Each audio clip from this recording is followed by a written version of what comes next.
कविता गुमसुम सी खिड़की के पास खड़ी होकर बाहर की ओर देख रही थी। पिछले महीने ही उसके पिताजी का स्वर्गवास हो गया था। तब से वह बहुत उदास रहने लगी थी, क्योंकि इस दुनिया में उसके पिताजी ही थे जो उसके बारे में सोचते थे। उसकी माँ विमला जी तो हमेशा अपनी छोटी बेटी आशा के बारे में ही सोचती रहती थी। कविता की छोटी बहन आशा थोड़ी मंदबुद्धि थी, इसलिए विमला जी शुरू से ही उस पर ज़्यादा ध्यान देती थी। कविता को इस बात से कोई समस्या नहीं थी, लेकिन अब तो उसकी माँ आशा के सामने अपनी बड़ी बेटी को कुछ भी नहीं समझती थी। वह हमेशा उसे नज़रअंदाज करती थी और उसकी सुख सुविधाओं के बारे में बिल्कुल भी ध्यान नहीं देती थी। उसके पिताजी की मृत्यु ऑफिस में काम करने के दौरान हुई थी और अब उनकी जगह किसी और को नौकरी मिलने वाली थी। इस पर विमला जी ने कविता के प्रति मनीष के सामने प्रस्ताव रखा कि वह वही नौकरी कर ले और पूरे परिवार को संभाल ले।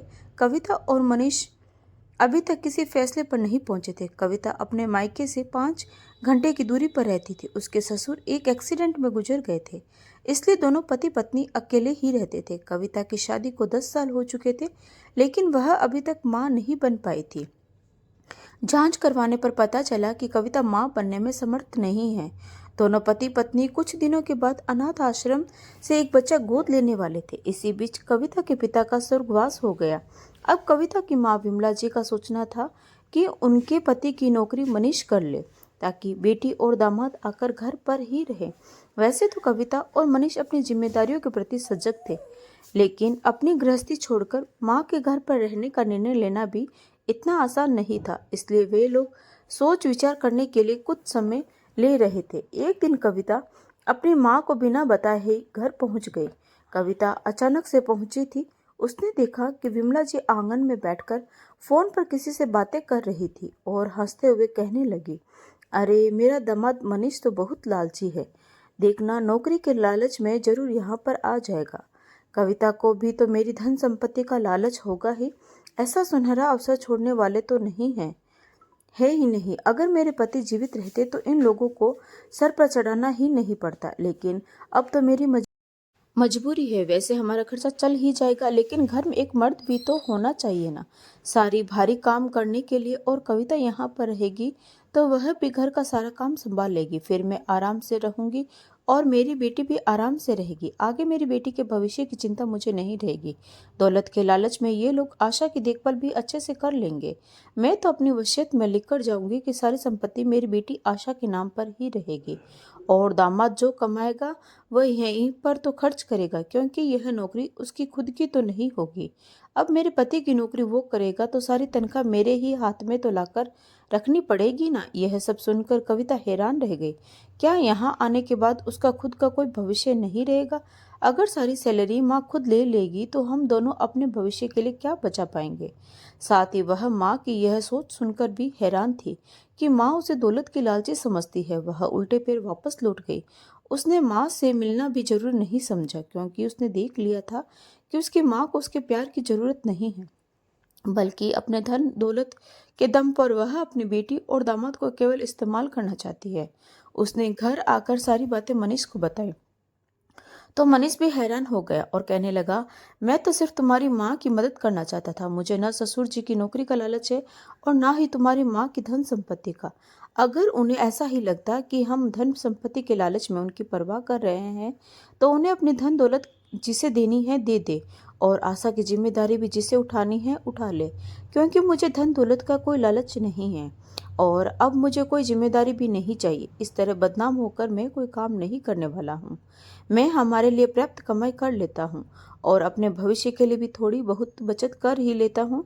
कल को हम बच्चा गोद लेने के बारे में सोच रहे हैं तो उसके भविष्य के लिए भी हमें सोचना होगा। वैसे भी तुम्हारी माँ मेरी सारी सैलरी खुद ले लेगी और उनकी तरफ से भी हमें कोई मदद नहीं मिलने वाली है, तो क्या हम अपनी जिंदगी उनकी मंद बुद्धि बेटी के लिए क्यों न्यौछावर कर दे? कविता को अपनी माँ की बातें सुनकर कुछ भी ठीक नहीं लग रहा था। उसका मन भी बहुत खराब हो चुका था। उसे अपने पति की बातें सही लग रही थी। वैसे तो शुरुआत से ही माँ का व्यवहार उसके प्रति ऐसा ही था, लेकिन वह सोचती थी कि उसकी छोटी बहन को माँ की ज़्यादा ज़रूरत है, इसलिए माँ उसे ज़्यादा प्यार करती है तो कोई बात नहीं। लेकिन आज जिस तरह बड़ी बेटी का फ़ायदा उठाने की कोशिश की जा रही थी, यह बात कविता को बिल्कुल भी अच्छी नहीं लग रही थी। एक हफ्ता गुजर गया था। एक दिन विमला जी का फोन आया। वह कहने लगी, कविता बेटा, तुम दोनों ने क्या सोचा है? तुम लोग घर कब आ रहे हो? देखो, अब सब तुम कुछ तुम्हें ही संभालना है। आखिर आशा तुम्हारी छोटी बहन है और मैं तुम्हारी माँ हूँ। तुम हम दोनों को अकेला तो नहीं छोड़ सकती ना। हाँ, अगर कोई नालायक बेटा होता तो भले ही हमें अकेला छोड़ देता। इस तरह की बातें करके वह अपनी बेटी को भावुक कर देना चाहती थी, लेकिन उन्हें नहीं पता था कि कविता ने पहले ही सब कुछ सुन लिया था। कविता ने धीरे से कहा, माँ, मैं मनीष से बात करके बताती हूँ। यह सुनकर माँ भड़क गई और कहने लगी, तुम्हें बात करने के लिए और कितना समय चाहिए? मुझे तो लगा था कि तुम दोनों ने यहाँ आने का फैसला कर लिया होगा। देखो, जब से तुम्हारे पापा गुजरे हैं तब से मैं बहुत परेशान हूँ। मुझे आशा के साथ सोना पड़ रहा है। पहले तुम्हारे पापा उसके साथ सो जाते थे तो उसकी ज़रूरतों का भी ध्यान रख लेते थे, लेकिन जब अब मेरी नींद खराब हो रही है, तुम यहाँ आ जाओगी तो मुझे भी थोड़ी मदद मिल जाएगी। वैसे भी दामाद बाबू को यहाँ तुम्हारे पापा की नौकरी तो मिल ही रही है। ऊपर से तुम जब भी कोई काम नहीं करती हो, ना ही ससुराल वाले तुम्हारे साथ हैं, तो तुम दामाद जी के साथ मायके में आकर रहो और रात को अपनी बहन के साथ सो जाया करो। तब मैं थोड़ा आराम से सो पाऊंगी। तुम्हारे उसके प्रति भी तो कुछ फर्ज बनता है या नहीं? तुम अपनी जिम्मेदारी से मुंह नहीं मोड़ सकती। कविता हैरानी से बोली, माँ, आप क्या कह रही हैं? चलो एक बार को मान भी लेते हैं कि तुम्हारे साथ देने के लिए हम दोनों वहां आकर रहने भी लगे, लेकिन हमें रहने के लिए कमरा तो चाहिए ना। आखिर हमारी प्राइवेसी का क्या होगा? विमला जी गुस्से में बोली, यहाँ पर हम इतने परेशान हैं और तुम्हें अपनी प्राइवेसी की पड़ी है। देखो, मुझे तो बीपी की समस्या है। आशा मेरी नींद पूरी नहीं होने देती, रात में भी उठाती रहती है, तो उसे देखने के लिए भी कोई ना कोई चाहिए ही। इसलिए तुम्हें उसके साथ सोना पड़ेगा और मैं अपने कमरे में सोऊंगी और दामाद जी हॉल में सो जाएंगे। वैसे भी तुम माँ तो बन नहीं सकती, तो अब अपने पति के साथ प्राइवेसी की क्या जरूरत है? तुम्हारी शादी को 10 साल हो चुके हैं। क्या अभी तक पति से मन नहीं भरा तुम्हारा? ऐसी हालात में भी माँ की बेशर्मी बातें सुनकर कविता को अब साफ दिखाई देने लगा कि माँ की परेशानियां कम और उनका स्वार्थ ज्यादा है। वैसे तो उसने और मनीष ने मिलकर शुरुआत में माँ की मदद करने का मन बना भी लिया था, लेकिन आज उनकी ये बातें सुनकर कविता का मन भी कसेला हो उठा। दोनों माँ के बारे में सोच रहे थे, तो क्या माँ का भी फर्ज नहीं बनता कि वह उनके बारे में सोचे? लेकिन माँ तो सिर्फ अपना स्वार्थ देख रही थी। आज कविता को फैसला लेने में जरा भी समय नहीं लगा। उसने धीरे से कहा, देखो माँ, वैसे भी यहाँ पर मनीष का काम ठीक ठाक चल रहा है और जरूरत तुम्हें हमारी है। फिर भी तुम रिश्तेदारों को यह कह रही थी कि हम लालची हैं। उस बात को हमने भूल दिया, लेकिन जिस तरह तुमने मेरे माँ न बनने पर तंज कसा है, उसे मैं सहन नहीं कर सकती। माँ की माना कि मैं माँ नहीं बन सकती, इसका मतलब यह तो नहीं कि मैं सुहागन नहीं हूँ या पति के रहते हुए भी मैं पति से दूर रहूँ। मैं माँ नहीं बन सकती, लेकिन क्या मुझे अपने पति के साथ रहने का अधिकार भी नहीं है? इसलिए मैंने फैसला कर लिया है कि हम वहाँ आकर नहीं रहेंगे। अब जब तुम्हें हमारी जरूरत होगी तो हम आ जाएंगे, लेकिन हमेशा के लिए नहीं। वहाँ आने पर ऐसा लग रहा है कि सारे संघर्ष हमारे हैं और सारी सहूलियतें तुम्हारे लिए हैं। हम भी तुम्हारे ही बच्चे हैं माँ। तुम्हें हमारे बारे में भी तो सोचना चाहिए था, लेकिन तुम्हारे लिए तो सिर्फ आशा ही केंद्र बिंदु बनकर रह गई है, इसलिए तुम केवल उसकी सुख सुविधाओं के बारे में सोचती हो। वैसे भी पापा ही थे जो मेरे बारे में सोचते थे। कहते हुए उसका गला भर आया। विमला जी ने उससे कहा, अगर तुझे सब कुछ पहले से ही पता था तो इतने दिनों तक मेरी परवाह का नाटक क्यों किया? मैं तुमसे ज्यादा आशा से प्यार करती हूँ और अपनी सारी जिंदगी उसी पर निछावर कर दूंगी।